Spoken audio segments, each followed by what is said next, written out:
Tangis pilu Pak Tarno dagangan ikan cupang akhirnya diborong Ria Ricis hingga diberi modal usaha.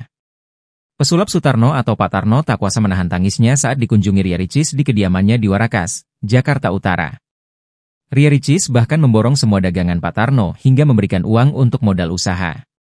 Momen ini pun viral di media sosial, salah satu dibagikan akun TikTok The Master 028, Rabu, 25 Desember 2024. Dalam momen itu, Ria Ricis tampak mempersilahkan warga sekitar mengambil dagangan Pak Tarno yang telah dibayarnya, mulai dari alat-alat tulis hingga berbagai jenis ikan hias. Sementara Pak Tarno yang duduk di kursi roda tampak tak kausa menahan tangisnya setelah diberikan uang oleh Ria Ricis. Alhamdulillah jualan Pak Tarno diborong Ria Ricis, dan masyarakat pada rebutan, ujar Dewi.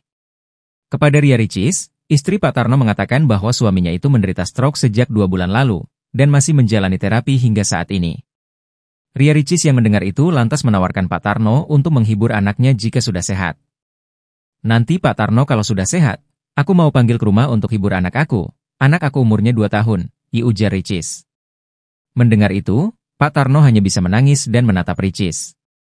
Dia terharu, kata Dewi.